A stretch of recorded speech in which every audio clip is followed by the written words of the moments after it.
ओम गणेशाय नमः। ओम नमः शिवाय। मैं निखिल ज्योतिष आचार्य आप सभी का मेरे चैनल पर पुनः स्वागत करता हूं। आशा करता हूं कि आप सभी स्वस्थ होंगे। महादेव की कृपा आप सभी पर सदैव बनी रहे। ये वीडियो सिंह यानी कि लियो के लिए बहुत विशेष है, क्योंकि वीडियो है 6 से 12 अक्टूबर 2025 के साप्ताहिक राशिफल के बारे में। कैसा रहेगा आने वाला सप्ताह सिंह के लिए।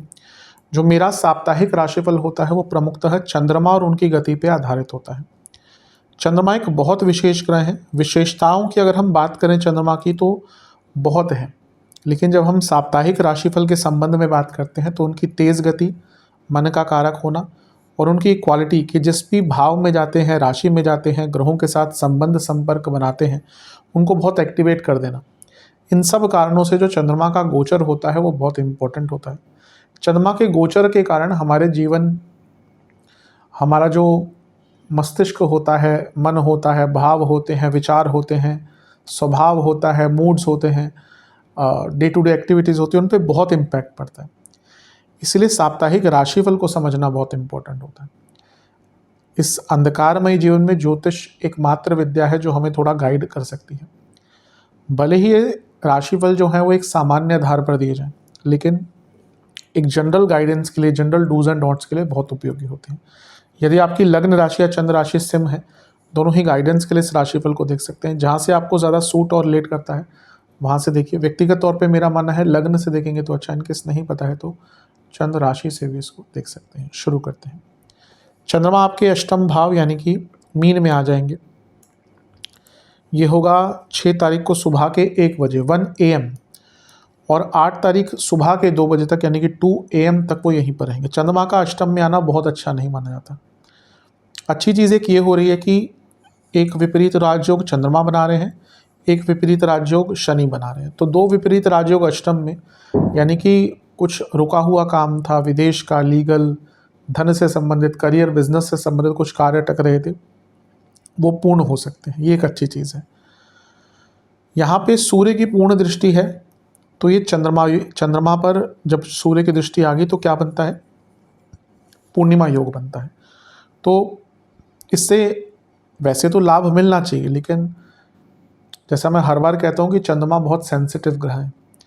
यही पूर्णिमा योग अगर भाग्य स्थान में बने, यही पूर्णिमा योग अगर लाभ स्थान में, सप्तम में बने तो बहुत अच्छा है। लेकिन अष्टम में पूर्णिमा योग बनना और शनि के साथ बैठना चंद्रमा का, और वो भी विषदोष बनाना, ये अच्छा नहीं है।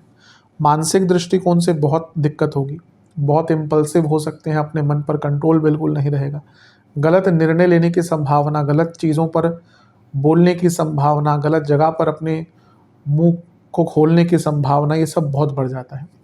तो हफ्ते का शुरुआती भाग भले ही कुछ काम बनते जो बिगड़ रहे थे बन जाए, लेकिन मानसिक दृष्टिकोण से, डिसीजंस के दृष्टिकोण से बहुत अच्छे नहीं है। सरलता से बिताइएगा इस टाइम को, कुछ भी अलग मत कीजिएगा। वाणी पर बहुत नियंत्रण रखने की आवश्यकता है। अच्छी चीज़ है, गुरु से केंद्र में है तो गजकेसरी योग बन रहा है। पूजा पाठ करेंगे, ईश्वर की आराधना, गुरु का ध्यान करेंगे, लाभ मिलेगा। नवांश कुंडली बता रही है कि बहुत अच्छा टाइम नहीं है, बहुत चंचल मन रहेगा। दशांश कुंडली, कार्य क्षेत्र में भी बहुत गलतियां हो सकती हैं। बिजनेस के दृष्टिकोण से आपका जो फोकस है ना थोड़ा खराब रहेगा यहाँ पे, और गलतियां हो सकती हैं। लव लाइफ प्रॉब्लम्स दिख रही हैं, इमोशनल लेवल पर बहुत दिक्कत रहेगी। वैवाहिक जीवन, एक दूसरे पर भरोसा नहीं कर पाएंगे। जहाँ तक स्टूडेंट्स की बात है, मन में बहुत चीज़ें चल रही हैं, उनको व्यक्त कीजिए, अपनी पेंटअप एनर्जी को थोड़ा सा डायरेक्शन दीजिए। सेहत के दृष्टिकोण से इन्फेक्शंस, नसों की प्रॉब्लम और हड्डियों की प्रॉब्लम। सर्वाष्टक में आपका 12वां घर बरी है, ये अपने आप में बता रहा है कि कुछ खर्चे हफ्ते के शुरुआती भाग में पड़ सकते हैं। सेहत पर भी थोड़ा बुरा प्रभाव पड़ सकता है। 8 तारीख सुबह के 2 बजे चंद्रमा नवम भाव में आ जाएंगे यानी कि मेष में, और 10 तारीख सुबह के 2 तक यहीं पर रहेंगे। चंद्रमा का नवम में आना एक प्रकार से अच्छा माना जाता है। अष्टम के प्रभाव से निकल गए चंद्रमा, और यहाँ पे जैसे ही वो अष्टम से निकलेंगे एक सकारात्मकता की अनुभूति होगी। वो आपके मंगल से भी दृष्टि हैं जो आपके योग कारक भी हैं, और यहाँ पे वो नवमेश भी हैं, तो भाग्य का बहुत साथ मिलेगा। चंद्र मंगल योग बन रहा है जो अपने आप में बहुत अच्छा होता है। और यहाँ पे बुध की दृष्टि भी है, जो धनेश भी है, लाभेश भी है, लक्ष्मी स्थान में चंद्रमा बैठे हैं, लक्ष्मी स्थान के स्वामी की दृष्टि है। तो विदेश से पैसा, धन के रूप में, भाग्य के रूप में, हर चीज़ के रूप में हफ्ते का मध्य भाग जो है वो बहुत अच्छा है। बस ध्यान ये दीजिएगा कि बुध का प्रभाव भी है, यानी कि कन्फ्यूजन की स्थिति रहती है, और मंगल केतु की दृष्टि भी है। अब मंगल भी अग्नि तत्व, केतु भी अग्नि तत्व, मेष भी अग्नि तत्व, और सिंह जो आपका लग्न है वो भी अग्नि तत्व।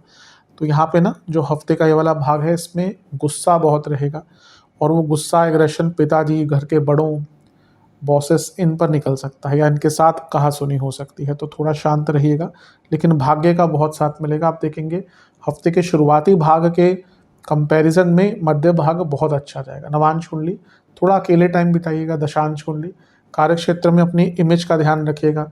बिजनेस में थोड़ा नुकसान हो सकता है, क्योंकि में भी कुछ आपकी ही गलती के कारण। लव लाइफ, देखिए अगर रिलेशनशिप को चलाना है ना, तो दोनों को ही भरपूर प्रयास करना पड़ेगा। अभी लग रहा है कि दोनों की तरफ से ही प्रयास नहीं है, ये एक की तरफ से ज़्यादा है, एक की तरफ से कम है। वैवाहिक जीवन में एक ही चीज़ दिख रही है कि कॉम्प्लिकेशंस बहुत रहेंगे। स्टूडेंट्स, आपको थोड़ा सा अपने ध्यान को सही जगह पर लगाना पड़ेगा। अभी लगता है कि प्लानिंग बहुत अच्छी है, लेकिन ध्यान गलत जगह पर ही जाता है। सेहत के दृष्टिकोण से गले के रोग, जोड़ों का दर्द, बीपी की प्रॉब्लम, सर्वाष्टक में आपका 12वां घर बली है, ये अपने आप में बता रहा है कि खर्चे थोड़े से हो सकते हैं, और अपने दुश्मनों से बच के रहेगा, स्पेशली कार्य क्षेत्र में। 10 तारीख सुबह के 2 बजे चंद्रमा आ जाएंगे 10वें घर में, और सप्ताह के अंत तक यहीं पर रहेंगे। इसी दिन शुक्र का, इसी दिन नहीं, इससे एक दिन पहले शुक्र का गोचर हो जाएगा, और वो आपके धन स्थान में आ जाएंगे, कन्या में। कोई प्रभाव नहीं है, लेकिन फिर भी मैंने अंकित कर दिया। चंद्रमा का 10वें घर में आना बहुत अच्छा माना जाता है। यहाँ पे वो उच्च की अवस्था के भी हो गए, और 12वें घर के स्वामी का 10वें घर में होना, जो MNC आदि में काम करते हैं उनको लाभ मिलेगा। और क्योंकि यहाँ से अष्टम भाव से एक ग्रह देख रहा है, और 12वें घर का ग्रह या स्वामी 10वें घर में है, तो जॉब चेंज करने का योग बन जाता है। जिनकी जॉब नहीं लग रही थी, चली गई थी, उनके लिए भी एक अच्छा योग बन जाता है। उच्च का ग्रह 10वें घर में पद प्राप्ति की ओर इशारा करता है, और क्योंकि योग कारक मंगल की दृष्टि अभी भी बनी हुई है, तो ये भी बता रहा है कि पद प्राप्ति, प्रमोशन, रिकॉग्निशन कार्य क्षेत्र में हो सकता है। जीवन में बड़े काम करने का मौका मिलेगा। चंद्रमंगल योग पूरे 2 गोचर के लिए चंद्रमा का रहेगा आपके लिए, तो इसका लाभ बहुत प्राप्त होगा। शनि की दृष्टि भी है, लेकिन तो विषदोष फिर से बन गया। अब मंगल का चंद्रमा से संबंध ठीक है, मंगल आपके लिए योग कारक ग्रह भी है, लेकिन जब मंगल शनि दोनों मिलकर चंद्रमा को देखेंगे ना, तो बहुत अति उत्सुकता, ओवर एग्रेशन, ओवर डोमिनेंस आ जाता है। तो कार्य क्षेत्र में ओवर एग्रेशन, ओवर डोमिनेंस से बचिएगा, शांत रहिएगा, स्वभाव पर ध्यान दीजिएगा, प्रोफेशनलिज्म पर ध्यान दीजिएगा। इन सब पर काम किया तो अवश्य लाभ मिलेगा। नवांश कुंडली बता रही है कि थोड़ा कम भूलिएगा। दशांश कुंडली कार्य क्षेत्र में कुछ लोग जानबूझकर आपके काम को खराब करने का प्रयत्न करेंगे। बिजनेस के हिसाब से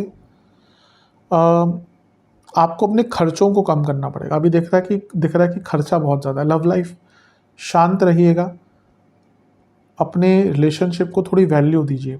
वैवाहिक जीवन बहुत अच्छा टाइम नहीं है। ईगो क्लैशेस, इन लॉज, दोनों के कारण दिक्कत हो सकती है। स्टूडेंट्स, आप समय की वैल्यू नहीं कर रहे, और इसका खामियाजा आप हफ्ते के अंतिम भाग में अवश्य भुगतेंगे। सेहत के दृष्टिकोण से बोन्स की प्रॉब्लम, बीपी की प्रॉब्लम, कफ रोग तंग करेंगे। सर्वाष्टक में आपका 12वां घर ही बली है। जॉब चेंज करने के इच्छुक लोगों के लिए बहुत अच्छा टाइम है। उपाय के स्वरूप में शिव चालीसा और सूर्य चालीसा एक बार पाठ कीजिएगा। आशा करता हूँ वीडियो काम आएगा। चैनल पर नए हैं सब्सक्राइब कीजिए, वीडियो को लाइक कीजिए। मिलता हूँ अगली वीडियो में, तब तक के लिए ओम नमः शिवाय।